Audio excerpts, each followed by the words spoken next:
To get started. So welcome to the XR Pub Crawl AR edition. And, of course, my wonderful best friend and mentor and everything else, Billie Goldman, is here with me. And I'm also thrilled that we've got Spencer Lindsay, who's coming back to the Pub Crawl to chat about one of his projects that he did for the University of Oregon. So we've got a full agenda today, and we can just dive right in. And this is super conversational. So please feel free to stop me or ask questions at any point during our journey today. And I'm so glad that you all are here. And I don't like to get too... Are you recording? Yes, I am. I'm streaming. I can record this too, I suppose. Might as well. Should we cover all the bases? Cover all the bases just in case. I think yes. Well, it's good. It'll do what it needs to do, Billie. Okay. It's recording onto YouTube, so we'll have it there for posterity. So the agenda for today, just a few quick announcements. We'll just quickly hit on exactly what do we mean when we say AR. I've got an XR tool cheat sheet that we will share that kind of compares some of the different Rs. I want to talk a little bit about Pokemon Go, and you'll see why in a minute. And then we're going to dive into the experiences that we are going to try out today. We've got some fun ones to dive into. So the first announcement that I wanted to make here is that Billie and I are hosting an XR happy hour every month, and we have two of them coming up, one in Santa Clara at the Santa Clara Marriott in November, and then one in Portland in October. So would love to get anyone and everyone who's interested in talking about XR for marketing and communications to come out and join us. And they're both on LinkedIn, so all the details are there, and would love to have everyone. So that's the first little fun. And we used to do those, remember, Billie, we used to, TMM, but then we were doing our Santa Clara kind of happy hours and stuff, once a month until COVID hit. Absolutely. We were. And guys, this is pretty casual.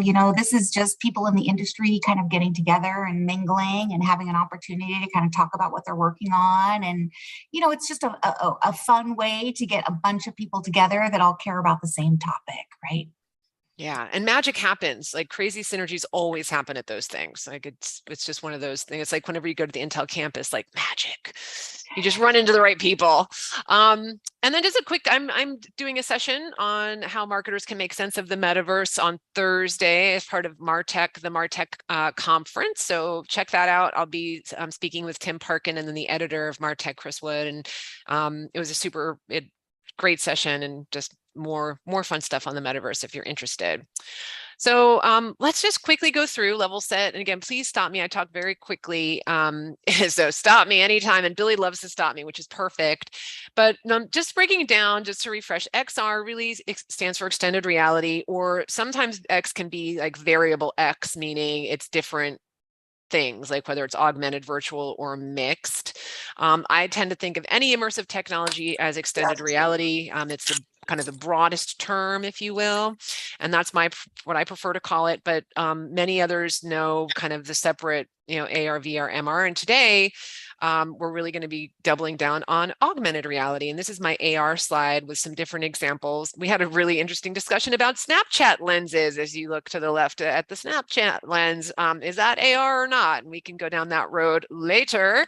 But it is an example of an augmented reality, and as are many of these others. I've got some good B2B examples here. In fact, that one upper right, if you're looking at the iPad, is an Intel example at the data center kind of what was it, center for something. It was some model that they set up in Santa Clara, where the AR was showing you the actual data that was going around the data center, which I thought was a very, very cool B2B use of AR, to be able to see the data. And eventually, if you're thinking about, if you work in a data center and you're trying to look for where potential bottlenecks are or where things are going wrong, real time kind of basically it's bringing to life and showing you something that you can't see. Being able to see the invisible data with something visible would really help someone do their job to try to fix something in the data center. So it's a very cool application of AR, and told a really cool story in that it was like an executive briefing center for data center in Santa Clara. So anyway. Yes, Billy, Let's stop pause me. for a moment on Yes, let's augmented pause. reality. So we've Let's spent a pause. lot of time talking about the metaverse up until this point, and Mhm. augmented reality is just such a more accessible kind of application that is available to us because we're all carrying our phones around in our back pocket, and today no longer requires an app download. And that has really been the big barrier here as far as augmented reality up until very, very recently. And I think of it as more of an overlay. And the conversation that Lisa has about Snapchat and those lenses that you get and the overlays are not considered real augmented reality. And we had this conversation yesterday between the three of us as we kind of talking about augmented reality and arguing about what is it and what it isn't. And quite frankly, an overlay is an overlay. You are augmenting the reality. Lisa and Spencer feel a little differently here. Do you just want to touch on the difference there for us, Lisa? Yeah, and I tend to and it is a blurry line, right? But for me, the value of augmented reality is when you're augmenting the real world and not augmenting a photo. So I mean the example. So if you are augmenting a photo, even if it's a photo of your face and you're augmenting that and then sending it, that's not It's really it's not editing. really it's not really It's augmenting the editing. real world where you want that data to be. So that's my little nitpicky thing. I call it AR light. That's what I call it. It's it's my more friendly way to talk about it. It's a bit gimmicky in my view and doesn't really serve it doesn't serve a real kind of business purpose, I guess, is But there are no, I'm a some snob. I'm there an are AR snob. some that have augmented light and they do serve a business purpose. And we're going to talk about some of those as we go deeper into the presentation. Yeah. Can I Spencer, yeah, Yes, please can I Spencer. jump give you in my here my because my I know thought on Yeah. it? yes, please. So I totally agree that modifying a photograph is not augmented reality. Absolutely. But if your camera and phone are determining where your facial features are in 3D space and then putting 3D geometry on those features, that is by definition augmented reality. That is absolutely AR. Is it a gimmick? Absolutely. Does it Yeah. make Snapchat a whole ton of money? Yeah, absolutely.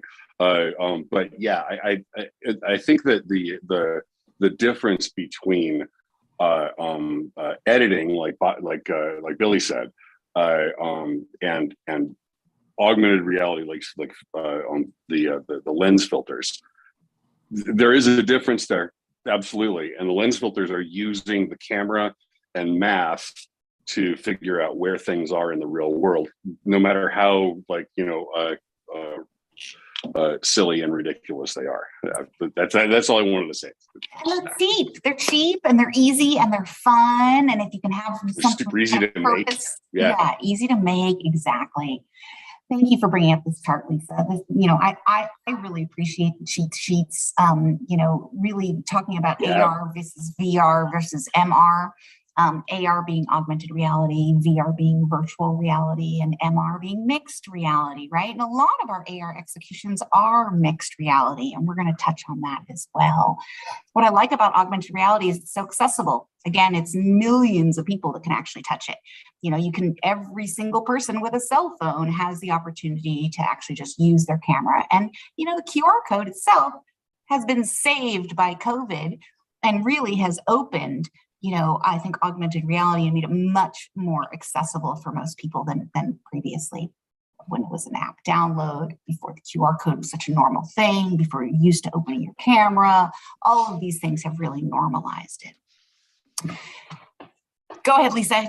You obviously keep moving. No, yeah. Well, I just want to get to the fun part where we actually get to try stuff. Go and visit. So, but this is just a kind of again a visual representation of how you can scale immersive from the very kind of high end VR experiences, which might be great for what I call a high stakes audience. Right? You have someone like a lobbyist or an executive or someone that you're used to paying a lot of money to touch. Creating a high end VR experience makes sense for that high stakes audience in many cases, and all the way through to Billy's AR, where billions of users can really touch it and play with it.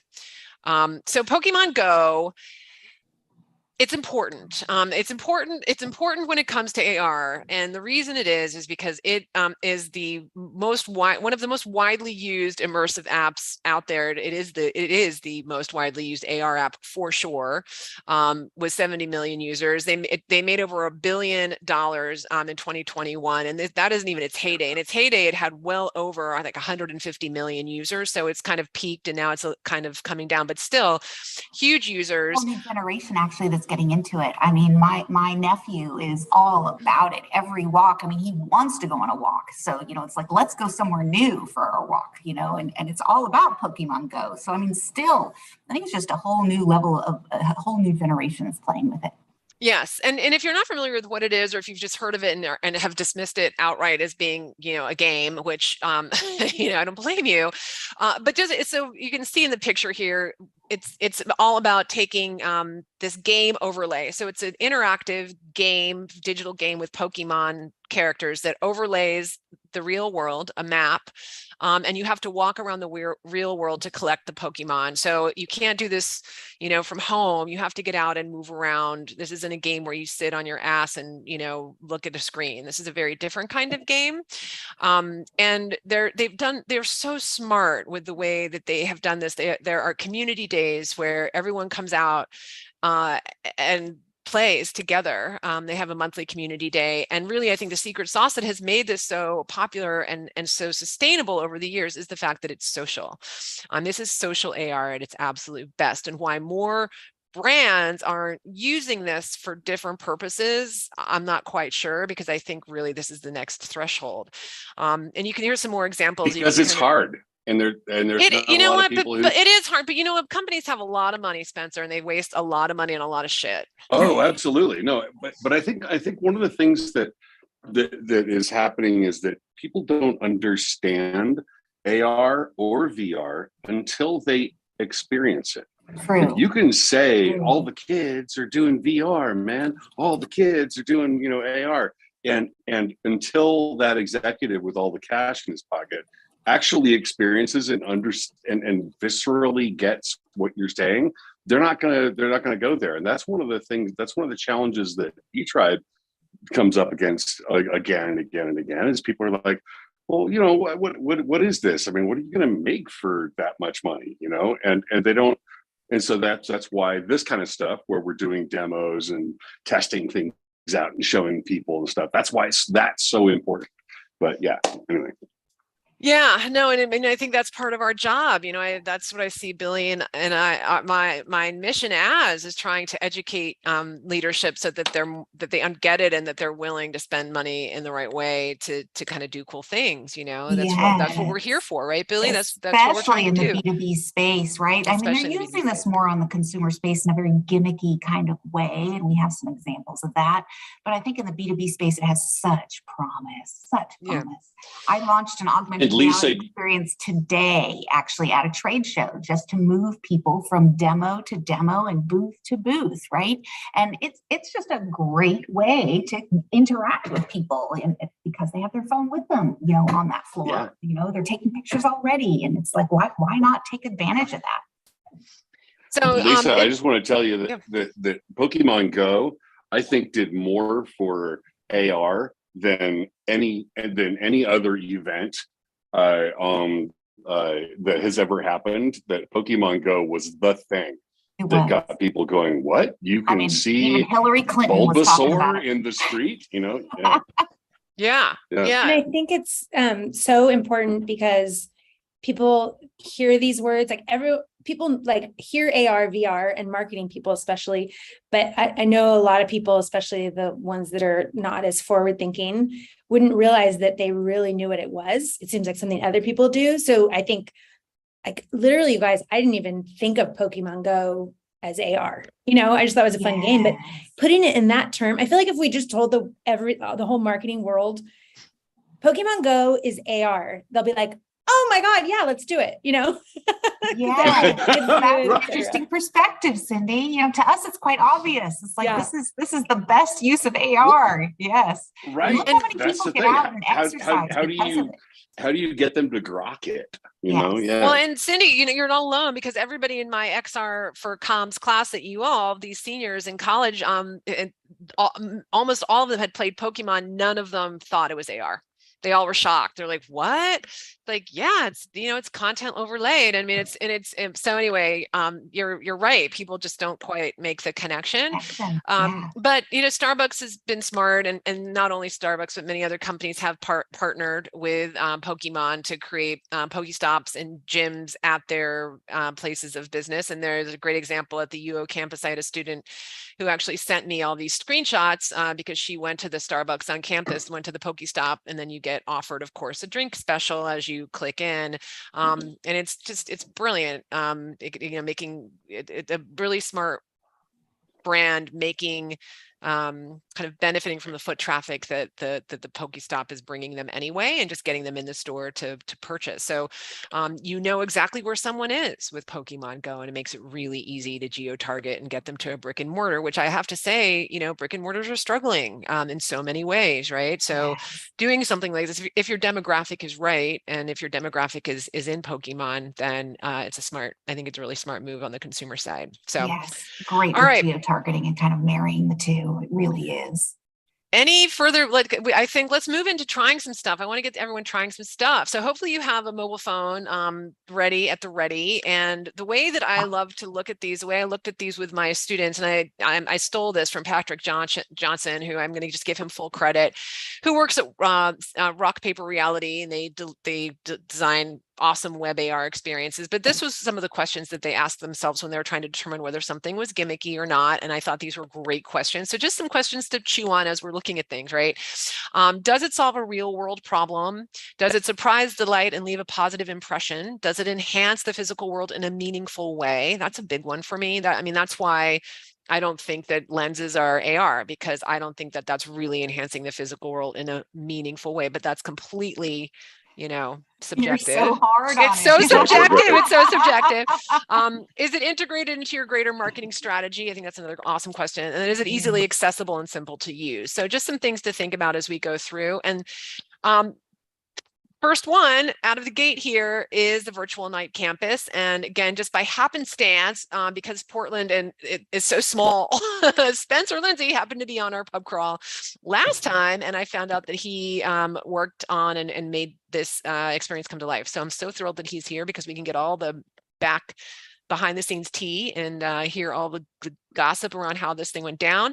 Hopefully you have it. If you don't, I'm going to give you a minute to go download it and try it out right now. And Spencer's going to walk us through it. No, Spencer. Oh yes, perfect. Spencer, Spencer's going to walk us through it. Let's do that, Spencer. I'll stop sharing and give it over to you. So this is Spencer, why don't you walk us through it and give us the grand tour? Now I've tried it on my phone already, of course, but if anyone else hasn't, go get it and try it. So it's on the App Store and on the Google Play Store. Chat? Oh yeah, sure, Susan. Let me go ahead and share the link where you can get it in chat for you here. If you search for UO Night, KNIGHT, you should find it. UO. It's just a big UO. There you go. There you go. So when did you create this, Spencer? I forget. I know COVID is it's a few years old, right? This is a few years old now. This is like 2 years old. We created this in 2020. When were the fires? When were the big fires? Yeah, that was 2020. That was also 2020, wasn't it? It was also 2020. Yes. So we started in 2019 and we ended at the end of 2020. Are you able to share, Spencer? The middle of the. Are you going to share? Absolutely. Okay. Let's get it on screen, baby. I want to see it. A picture's worth 1,000 words. It is worth 1,000 words. You know, one of the things that universities struggle with is really getting people to, even when you visit. One of my daughters, was interested in UofO originally, and we went down for a tour, and Excellent. just to understand how big the place is and where are you in relation to something else. It was quite overwhelming just actually being there. Okay, so I'm in a cheesy hotel room in Lake Shasta. So that's why we're in this bedroom here. First thing we did was figure out using ARKit or AR Core, so we could use Android and the Apple devices, all the flat surfaces. So where are the flat surfaces that we could do this on? And you can see them all showing up there. So we're going to use this one here. And I'm going to say, put that there. So I tapped on the screen, and then I'm going to kind of bring it up a little bit and look at it. Okay, that's about right. And then I'm going to hit start. And I don't know if you are you. We can Yeah, see, you can see everything perfectly. Yeah, it's good. So this came from the architects who were. This is before this was built. So we were on site taking measurements and looking at this 6 months before they finished it. So there were sticks in the ground, but it was not the finished product yet. And then we went back once they finished it for all the 360 stuff. So went in and did all the animation with the little cars and stuff like that. And those trees are very alt space, Spencer. Those trees are very alt space. Yeah, I appreciate a good polygonal model when I can get one, especially for real-time 3D, because it just feels better, and it also is really performant, and really performant is really important for me. Mm-hmm. So, but we have things like reflections on the water and stuff like that, and on the sides of the doors. Yeah. So if you hit one of these things, like we're going to go up to this space here in the middle and view that. So now we're in this space. So we took 360 stills, and if you wanted to find out more about the 360, you can go info, and you can go onto their site. So we gave them a dummy link that they can connect to anything on their server. Explore functional design will take you out of this experience. So then we're going to go back, and then we also did, which was kind of fun and really hard to do, was we did these videos, and so these take a little bit longer, but they do stream. As you can see from this beautiful terrace. And so then this is, of course, in the middle of 2020, and we're all not just our research faculty, but our students and entrepreneurs and the Innovation Center. And then this is a video. And offices for startup pretty much the only thing moving here is him. So it's a lot of wasted space. We could have actually applied sciences and business innovation.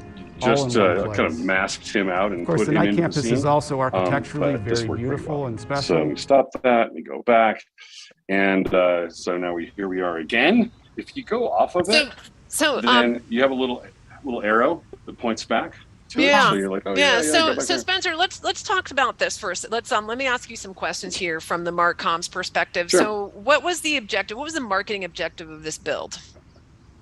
So this was going to be a big gala opening celebration where they were going to invite all sorts of people, and there was going to be a whole bunch of media around it, hoping to entice researchers and students to come and be part of the Knight campus faculty and student body. And that wasn't going to happen in 2020.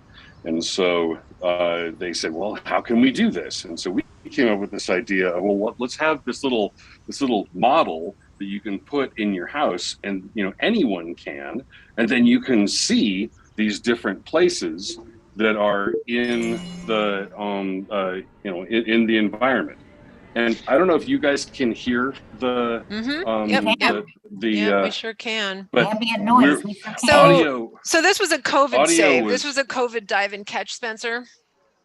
Yep, that's what this was. So and, COVID. Okay, what I wanted to say about Yeah, I wanted to say about audio is that Anastasia was the lead dev on this, and she's also an audio engineer and does a bunch of audio technology, and she was really adamant that we make sure that we do as much audio with the AR. And if you notice, I mean, Pokemon Go does a pretty good job of it, but there's a lot of experiences that don't have good audio, and this thing's got spatial audio, and this is like, if you turn away from it, then it feels like it's coming from where it is on the bed. So nice. But yes, this was a save, and I think it worked out pretty well. It's I'm not sure that we we marketed it as well as we could have. It's buried on the. It is hard to find on that website. Let me tell you, I was looking for it, and it took me a long time to find it. I do not think that the university did a very good job integrating this. If we go back to our questions, integrating this into its other marketing campaigns, I think this was very much sort of a standalone. I mean, in fact, I had my in my class, my XR class, none of them had even tried it. Wow. So this is 35 students. None of them had even tried it. That's right. That's the team. That's the development team. That's the development team, but I hid it. I love it. Yeah, so I love no it. one can find it unless you go look for it. We got it. We got an Easter egg. I love the Easter egg. So Spencer, so objective was to try to build some hoo-ha for the new building. It was a dive and catch. What would you do, differently now? And what were the guardrails that you were given, right? I mean, I think that there are so many advances in technology now. My whole point, if there's one takeaway from this thing that we're doing right now, it's that AR needs to be social. That's one thing I want everyone to remember from today. AR can be social, and it needs to be social. So, and the Pokemon socialness. Can you explain to everybody what you feel is the social component for Pokemon versus what's missing in the Oregon? Because in Pokemon Go, you have interaction. There are multiple people trying to get the Pokemon that you're going for. You can see what other players on the screen. It is an actual interactive world with your player, with the Pokemon, the digital overlay. It's all right there. And these amazing community days. They have, just like any good gaming platform, they have built in all these amazing mechanisms to build a community, so that you can connect with other players. You go to the gym, you're gonna, it's built. Really, the DNA, frankly, of Pokemon is social. At the end of the day, it's a game. So when you get a chance, Lisa, check out Ingress. Yes, that was the game that they were. Yes. That was the previous game that Niantic did, and that has everything that you're talking about. It's got all the social aspect. It doesn't have the AR. And all of us Ingress players are just really hoping that the AR aspect comes in again. But so Spencer, before we go away from this, so what would you do differently, Spencer, given what you know today? What would you do? Like, and if you had the dream budget, how would you change Night Campus, that experience? Better promotion. Yeah, no, I'm reflecting here. I don't think I changed much about it. I think that it worked exactly what they were looking for to accomplish. Like within my control, I don't think we would have done much differently. Could we have done a social aspect to that? Possibly, but to what end? I'm not sure it requires a social aspect, because what it was built for was to show the campus to new students and new faculty. Well, I could see a social element, like, talk to an old student, or just some storytelling. There could have been a little bit more storytelling, right? A little bit more storytelling and engagement, there with other students potentially. My question for you, Spencer, is how long did it take to build from the moment you got the PO budget, and then how much did it cost? That took about 6 months to build from beginning to end. That's from first conversations to final deploy to the server. and I think it was just a little over 100,000 to build it. And if you built it today, would it take as long? I mean, since there is no app that you need to download, everything is web AR. Would it take as long? Everything is not web AR. So this is the thing. Web AR is awesome, but until someone comes up with a solution that doesn't cost a whole bunch of money in order to get your ground truth and get things locked into the world, then web AR is still going to be a little. We're working actually on a solution to web AR right now at eTribe. But if you use Eighth Wall and you have a hit product, you're going to pay a lot of money in order to localize your content in the world. And so there's a barrier to entry to people with indie games right now, unless they have a student license or they've got some kind of cool freebie that they got, which is awesome. Let's get more and more people doing that. But for a company like mine, we would have to pass that cost on to the University of Oregon for a web AR experience that was rock solid as AR Core. We would need to spend money, and they would need to spend money. So web AR is not a thing yet until it is on Android, but there are a lot of people. In fact, the demo at UO, I think, was something like 89% iOS. And Lisa, you might have better numbers there, but it's very heavily well, you know what? This iOS. is perfect. Let's try a web AR experience, shall we? On Eighth Wall, no less. I am prepared. So let's do it. Let's do I'm going to skip down let's go right here. So this is a Super Bowl halftime show with The Weeknd via web AR and Eighth Wall. You can scan the QR code right in the window here with your phone and tap the ground and give it a whirl. Yeah. Again, the COVID saved that QR code. I'm used to doing this now. So yeah, give it a try, everybody. Okay. Place it. Here we go. So this is my problemo with Eighth Wall is this right here did not lock to the geometry of my room. It's very floaty and it's not actually connected to the. And I've honestly, I worked with Paul Reynolds at Torch a few years ago, and they used some Eighth Wall stuff, and I've never seen it work flawlessly. It worked perfectly for me, Spencer. Every time I've done it, really? I can show you. It asks me it's working pretty well for me too. Yeah, it just asked me point to the floor. I point to the floor, it locks in, and then this is kind of a stand-up experience. It's a portal, everyone. So it's a portal. You lock it in and then you walk into the portal. So this is a more interactive, that you kind of have to stand up and walk into it. You're moving down a hallway, and as you look at the side of the hallways, you can see videos. As you look to the side and turn your phone, you'll be able to see those as the music plays. This is during the halftime show, so you're about to see the halftime show at the center stage there, but while you're kind of walking down the hallway, you get to see all these others. Yeah. Oh, so now it turns into VR then. It's not really AR. It is a portal. Exactly. It's not an overlay. It's like a totally different environment.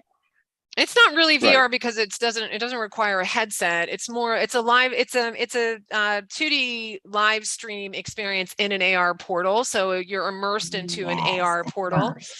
It's definitely, kind of it's mixed reality. I mean, back to our grid, right? We're using a lot. In fact, it says here 360 immersive video, high res video streaming, custom 3D modeling, advanced analytics. So there's, a bunch of stuff happening, but it is, web-based. You don't need an app. You scan a code and you're off to the races, which, from Billie and I's perspective, the friction of a download of an app is a problem.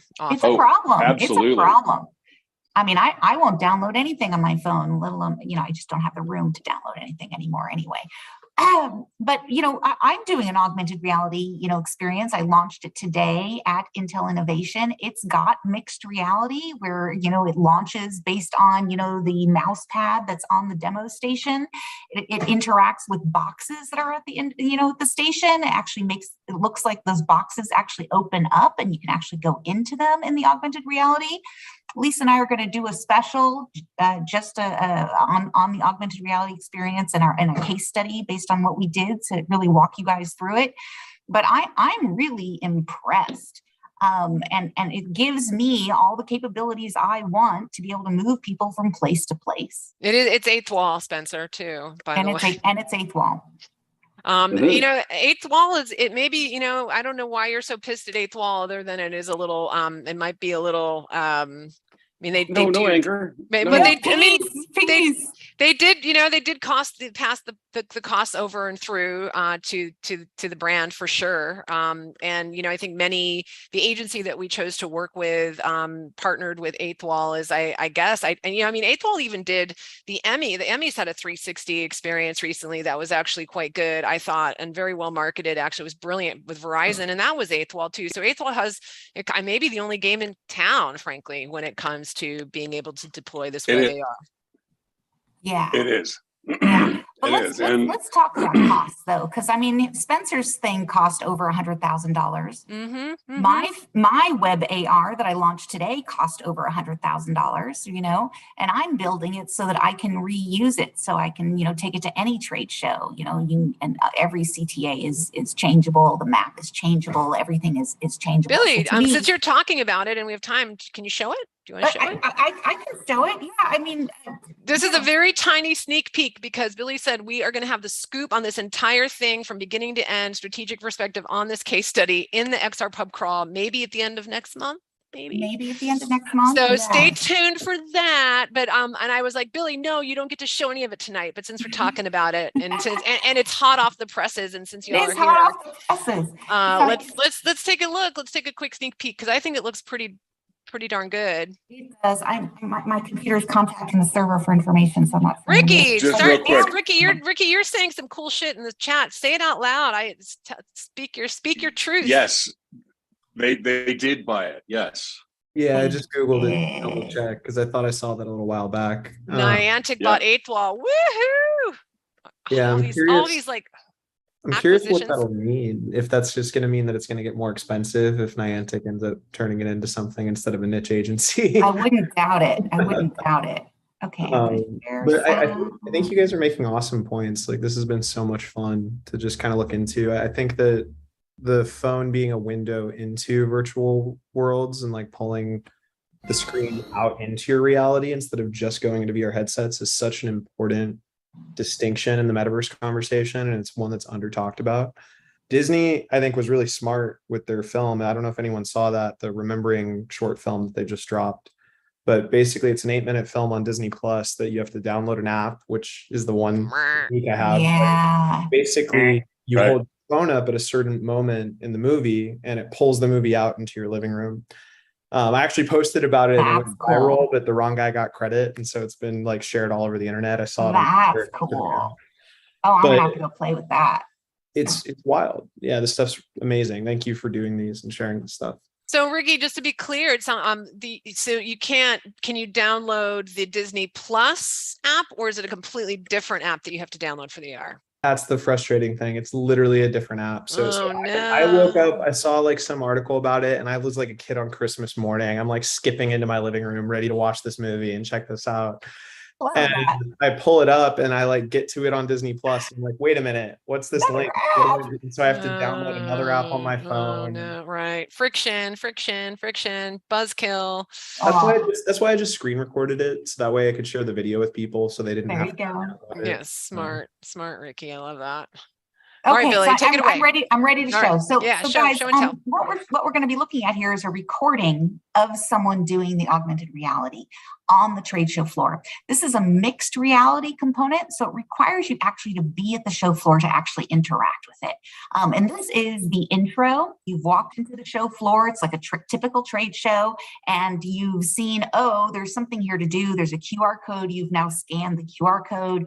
You're giving all the permissions that you need to give. And we're going through an existential crisis as it loads. We're grabbing my hat. We're brewing coffee as it loads. So here's the mouse pad. You're looking at a demo station. It tells you to scan. It tells you to use the joystick to move Chuck around the environment. Builds over the mouse pad. In comes Chuck. It says, welcome to Token Wrangler 5000. Tells you to check out Chuck's tokens. Ooh, that's Move loud. Chuck to the swag booth to use the joystick, using the joystick. So it's giving you the little blue arrows. It's telling you to use the joystick. Go run over to the swag booth, because now that you have your 3 tokens, you can go and get your swag. Oh no, Vortex opens up. Nice. It sucks Chuck into the vortex. Oh my God, Chuck's gone. Yikes. I guess Chuck and his tokens are gone. Help Chuck wrangle his tokens and redeem them for a prize. It pops up the map. It tells you need to go to the Intel booth. These are very compressed, by the way. You're not going to be able to read a lot of the text because of the compression. No, that's great. This is great. That gives you an idea of what it is as you walk into the trade show. Now, mind you, it takes you a while to get around to the Intel Pavilion, right? It might be a half an hour later. You finally made your way over. Let me get to the second video here so that you guys, and I'm contacting the server for some strange reason. Stop contacting the server. So please stop contacting the server. I'm just picturing we like a are scavenger broadcasting. hunt We for- are broadcasting. Darn it. How annoying. All right. Well, what can I say to Broadcasting that? live. Broadcasting Everyone, live. I Okay, might here want to we get out of go. that screen. Yeah. Thank you. So here's the second experience. So you've now made your way into the Intel Pavilion. You're at demo number 1. You see another QR code.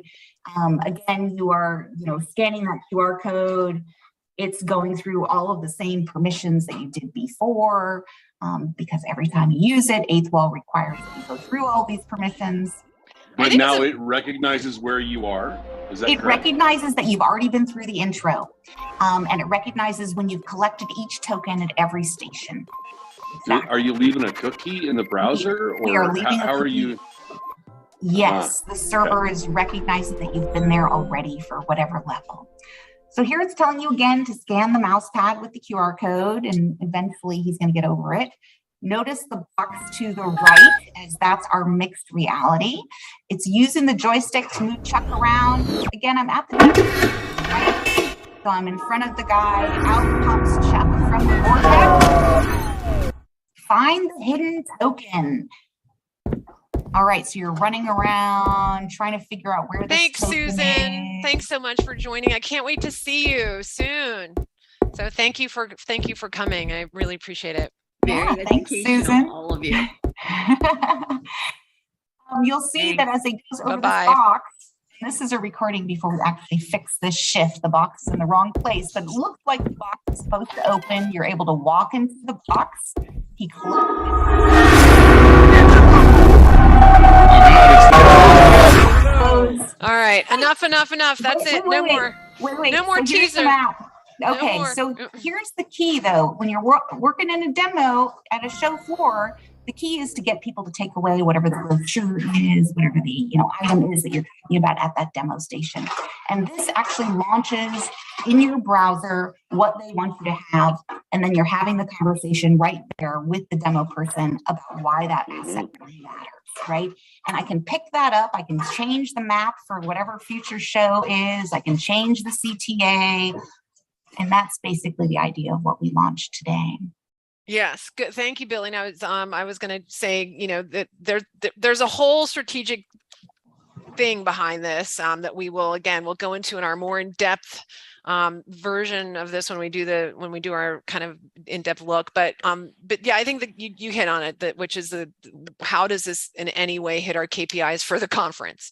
And it totally does. I mean, it's tricky, you know, to try and walk that line between something that's entertaining and something that's going to actually, you know, help us meet our OKRs or whatever other, you know, performance metrics we're being judged on. So, and getting to your point, you know, the developers getting what they need to learn about exactly all the stuff. I mean, they're not taking away a business card. They're not taking away a piece of paper. It's launched on their phone. They can go visit it, and you know, anytime after the show. And it's memorable. I mean, I'm going to remember that vortex, and I'm going to remember Chuck for a long time. Like, I'm not going to forget that anytime soon. Poor Chuck. Poor Chuck. Yes. Poor Chuck. So the final experience, we're getting the hour always goes by so fast. And if anybody has any comments or questions, please chime in. But this is my favorite experience of all, this Brianna's Garden app. So here's the link if you want to. It's won many awards. It's a very, I think it's pretty powerful. So if you haven't tried it, I highly recommend that you do. Billy and I were just trying it again as we were prepping for the pub crawl. But the concept behind it is it's really a memorial for Breonna Taylor. And there was an actual garden to you know, kind of commemorate her in her honor. And the idea was they wanted to extend that and make anybody in the world able to experience Brianna's Garden in their home. So it's a beautiful example of, you know, 3D content overlaid into your living room with very much like a garden, but it does a lot of other things too. It has kind of a video of Brianna's sister telling a story about her.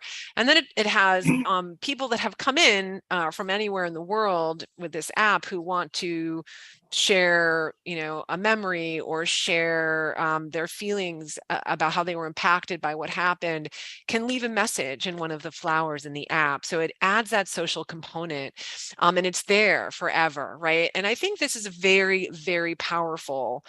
This ability to have a digital space that can be overlaid anywhere that multiple people can add to and interact with. And it's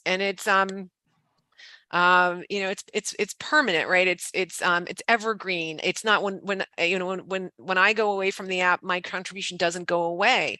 It stays there. Right. And I think that component is what makes this and so powerful, and what, you know, could potentially make AR something much more interesting than just a very solo experience where, I mean, everybody today wants to be a content creator, right? We all want to put our stamp on everything.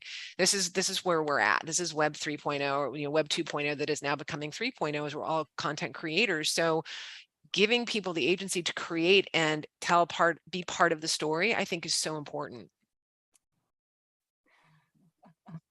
I like the idea I like the idea of history, of capturing history and then leaving it on a web server, like what you're saying. Like you know, of course, it requires that web server is, you know, continues to run. Right, $7,500 a month to keep that live. Not a crypto maxi, but that's why people love the blockchain, right? Is exactly what you just described. Yes, keep it alive. So you're saying that that it would be like on multiple servers, and there would be pieces of it everywhere, like. Well, both the comments you made. So one is that you left a mark that's transparent and there, and it's time stamped and it can't be changed. So the mark you left is unchangeable and it's something everyone can see. And then the second component, where it's not stored on a centralized server, but it's actually decentralized across many servers. So both the comments you made, actually the blockchain kind of solves for it, right? Yeah. Right. It's just, it also can get expensive quickly and not the most efficient in the world for integrating into all these applications. It's a really good point. Like the Library of Alexandria, like you know, that or the, you know, whatever large compilation of data and history that we've that we've kept as humans on the planet. Like, how do we do that in the digital age without it being ephemeral? Because if you lose power, then it's all gone. I mean, maybe we're diving out of XR now, but this is very interesting to me. Like, how can I did a scan of the Apple Store in downtown Portland after the George Floyd during the George Floyd protests. It was just an incredible artwork, absolutely just fantastic. Like 200-foot long wall full of graffiti and love and outpouring of anger and hate and angst and sadness and love and just like all of it. It was really a powerful piece, and then it's gone now. And then it's gone. It was right. Well, but you know what? I give it to Apple. They left it up there, which I think was pretty cool for a long time. But then eventually they had to leave. They had to open the store again, so they took it down. But I have a copy of it, and other people also have copies of things that have happened that are no longer there. And like, how do we, through AR, make it available? Put those things back in that space, so you can take your phone. And I know we're doing a little bit of the thing we did at Magic Leap, which is like, and then you could, it's like, but is there something kind of like what Ricky was talking about with the blockchain? Is there a way that we can concretely, can we concretely like store scans, 360 videos, 360 images of places, and then put them there so that a visitor can go there and say, what did it look like in 19, Yes, the right, AR like cloud, in the map. Okay, who here knows what the status of the AR cloud is, right? I mean, this was something they were talking about at AWE a decade ago. I don't know. This is what Ray's company was working on, Billy, this idea that there is going to be a whole the AR cloud digital overlay around the entire world where people can upload 3D digital content and assets geolocated, you can send it in, and then everybody who comes can then see it, interact with it. This is the dream. This is the dream of AR that we've been talking about for a long time. I like, as far as I knew, many companies were working on that, the AR cloud but I don't know the status of it, and I haven't seen anybody actually, other than Niantic, who frankly, they have the AR cloud, don't they? Frankly, and Niantic actually owns the AR cloud, if you think about it, because the whole way that they know where to put Pokestops is from that game Ingress, where which was user generated. They had users go out through Ingress, and based upon user activity that the Niantic tracked, that's how they determined what the most kind of compelling and foot trafficked spots were around the globe. Yeah. It was all crowdsourced. It was brilliant. Yeah, brilliant. And then that's how, but we're crowdsourcing today where police are, on the map. We're crowdsourcing, how fast people are going. So, how long it's going to take you to get to a location. I don't think it's that far away before, what Spencer has envisioned, the technology is there to create it now. It's there. Exactly. So I think this is where AI becomes really, really important for scalability, right? So like we saw Google announce this at their big event where they're doing that digital overlay of like where you don't need Matterport anymore. They're taking all of the images of user generated content, putting it through an AI algorithm to then create models of the inside of every restaurant, every shop, and every place you can go visit. And then digital twinning from satellite imagery for landscapes of the most iconic cities. So this idea of like digital twinning the world and being able to navigate it, we're getting there. But I think that there's a shortage of 3D designers and human skill and talent, and it's time consuming and very manual to do a lot of these things, which is where things like OpenAI with DALL-E 2 and the idea of creative artificial intelligence really allows us to actually achieve those things. And even your concept of going back to those places, why not take it a step further? Why not also have a conversation with anyone you've ever existed in history by downloading all of their books, histories, and memoirs into an AI algorithm that creates a version of them. That's so gorgeous. I love that, Ricky. Wow, what a vision. Yeah. Dang. And that, that's doable too. I mean, that's totally doable, frankly. I want to say that the AR cloud exists, and it exists for everyone who has AR in the cloud. It doesn't require a big corporation or a giant consortium to build the cloud for AR. Right now, I just do a .reality file in the chat, and that's my AR cloud. I have a little little folder on my website. It's content /3D, and then that is some AR.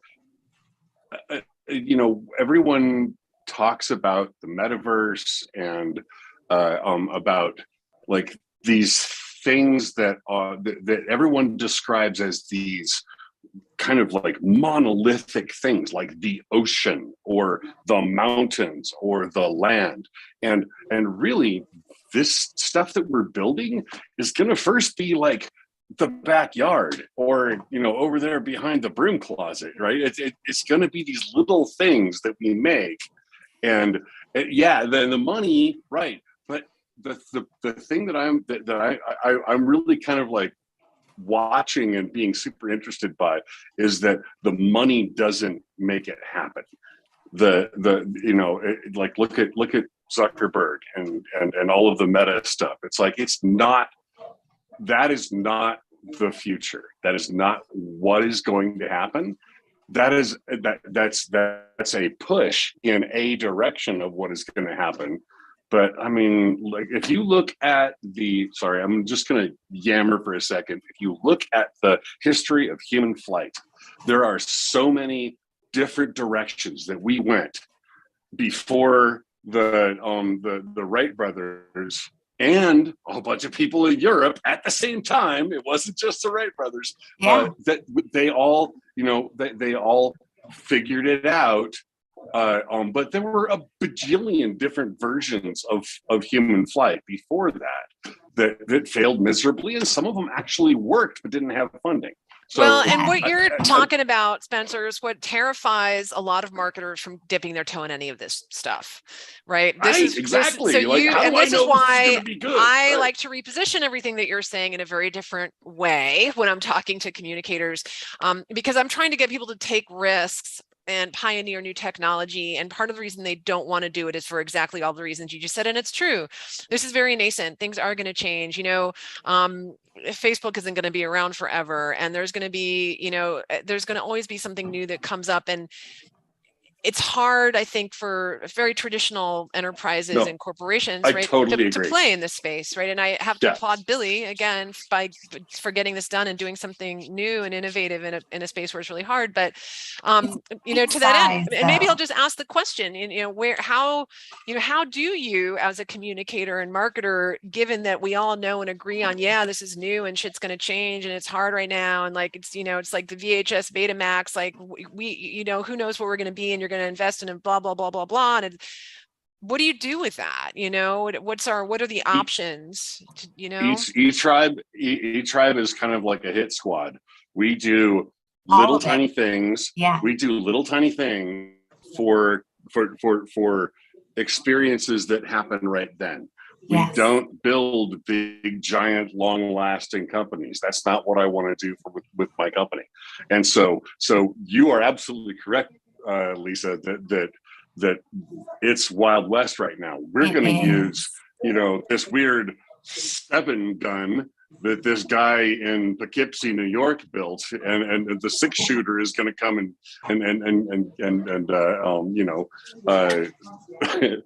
I'm sorry, I'm trying to make analogies and I'm not doing a good job. That's okay. I think I understand where you're headed. I mean, augmented reality to me is bite size. I'm creating it for a purpose, a very specific purpose. It's very much in the future, or it's right now. It has no intention of living beyond this, versus a metaverse, right? In a virtual world, you're building it for long lasting use, right? And I'm just taking a teeny little bite as a marketer, right? And I can come up with the next iteration and the next iteration, and whether it be beta or VHS or whatever it ends up being, I'm going to do the next bite size on whatever makes the most sense, wherever the audience is today, right? Whatever they're used to right today, right? Exactly. Yeah. Well, and I think, go ahead, Ricky. from a sales perspective, right? Because I'm not in the role where I'm like getting to choose what I get to build. I more am like presenting ideas of what you could build, right? And from the conversations that I'm having, like, I think something that's made them more successful is I don't try to dictate what the creative is. I don't try and dictate what the company should be doing in the metaverse. I'm more trying to reassure them that the tools are there, the infrastructure is being built, and showing them what's possible. Yes. And then it's up to them to creatively decide what to do with it. And so that way, if it fails or if it doesn't fail, it's not really on the tools and the infrastructure. That's all marketing decisions, and not all campaigns will be successful. I build AR for the same build reason. those campaigns. That's our job as builders, is to give them those tools. A taste. Yeah. Let me show you what's possible, right? A little bite size. That's really it.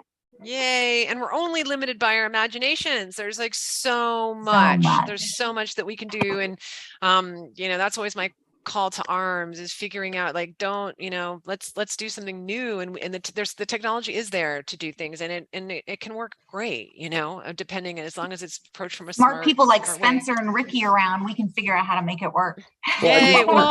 I want to double click. This is why because that idea of creativity and like removing limitation is so important. Like, when we create a digital twin of something like a Microsoft store for someone to go buy a Surface Pro, we still have chairs and tables. Yeah. Why do we still have chairs and tables? No one needs to sit down and take a break and lounge around. We do that because psychologically people need to feel comfortable as we start building. Right.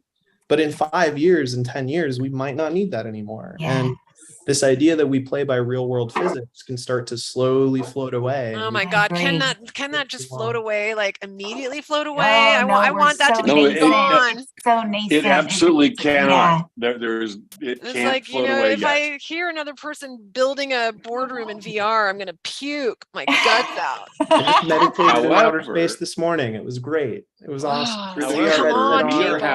Lay down, float through stars.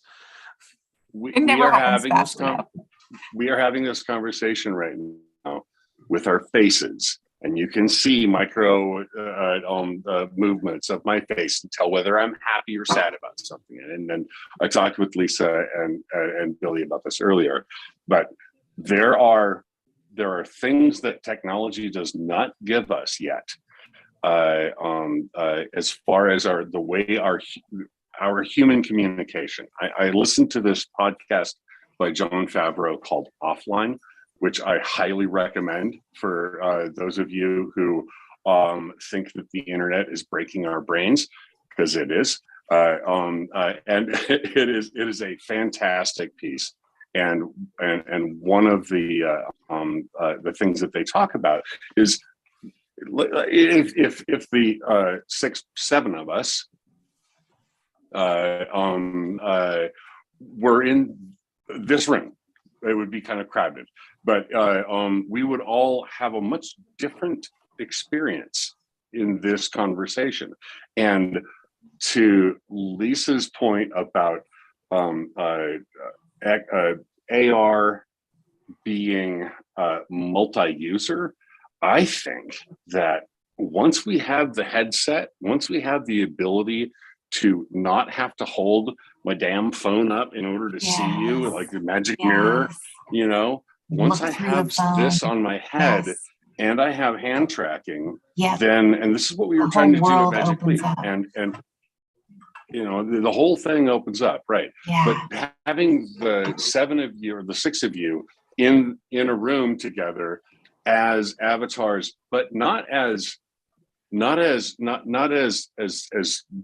like digital avatars, but as photographic avatars, volumetric video avatars, so that I can see the visceral reaction to what I just said. That is where we're going to actually start using XR in a very good way. Right now, I agree with Lisa. This is a toy. It's a freaking toy right now, and it's a fun toy, and we can all make money making the toy. But right now, it's still a toy. There's a couple things that you can do to use, with AR, to actually enhance your abilities. Measurement, scanning and sending, that kind of stuff. But I mean, there's very few things that you can do with AR on a phone right now that actually help you live your physical life better. So there you go. And now I'm done yammering. I'm sorry. I love it. I love it. Preaching to the choir, though. We can bring it around full circle to just a reminder of the happy hours again. Let me just flash this on. So we need to wrap it up. I want to be mindful of everyone's time. Yes. But just in terms of there is nothing like an in-person meeting and seeing each other. So please, we'd love to see you at one of the happy hours. Yes. Come see us, and thank you so much for joining, everybody. It was awesome, and I can send out the deck, I'll send out the recording of this in case you want to ever watch it again, and then hopefully we'll see you next month. And open to topics too. I mean, we want to make these valuable. So if you have any ideas of topics that you'd like to discuss or hear about from us, Cindy or Jenny or anybody, Ricky, let us know. Excellent. Wonderful. Really appreciate it. Guys. Thanks for being a part of the conversation. Spencer, thank you for joining us. Spencer, Ricky, it's always great to see thank you. Jenny, Cindy, thank you for being here. Mary, thank you for being here. Ricky. Thanks. You guys have a good night. Yeah. All right. Have a good one. Guys. Bye, everyone. Bye.